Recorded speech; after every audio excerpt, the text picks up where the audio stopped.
But first, I want to show you the current conditions of Hurricane Milton, still considered a strong Category 4 hurricane with max sustained winds of 145 miles per hour. And like I mentioned, this is still 200 miles, or at least the eye is 200 miles southwest of Tampa, even though we're already seeing those outer bands make impact on Florida right now. It does look like it is set to make landfall as a Category 3 hurricane with winds of 125 miles per hour late tonight. I'm expecting this closer to midnight, but at this point, impacts are already ongoing and they'll be consistent into the overnight hours. This is Thursday, 7 in the morning. Look at how it's still a Category 1 storm well inland in Florida. 85-mile-per-hour winds there, eventually exiting Florida sometime Thursday afternoon.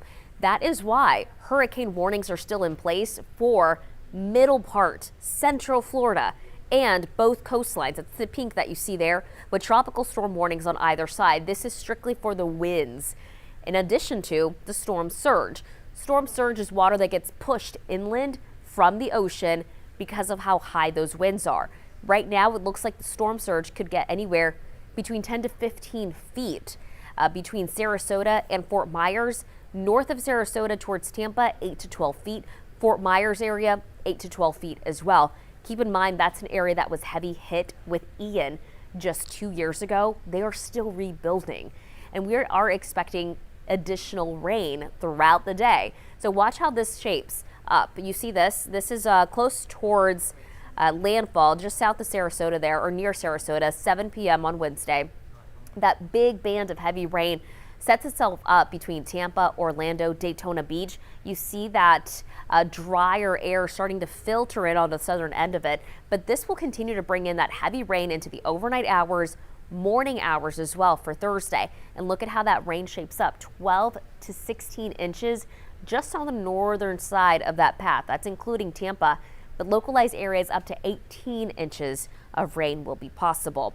Now, right now, like I said, the eye of Milton is still well offshore, but look at every red box there. Every red box that you see is a tornado warning in South Florida, central South Florida. And that is why the southern half of this state is under a tornado watch. The outer bands tend to produce very quick tornadoes. Now, not large tornadoes, but enough to cause damage. And this is before this storm even makes landfall.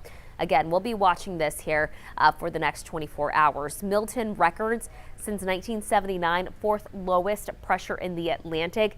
This is going to be one of the strongest storms that we have witnessed in the Gulf here in the last couple of decades. So we'll again be watching this closely. And since 1950, it is one of 3 storms in the Gulf with 80-mile-per-hour winds or higher.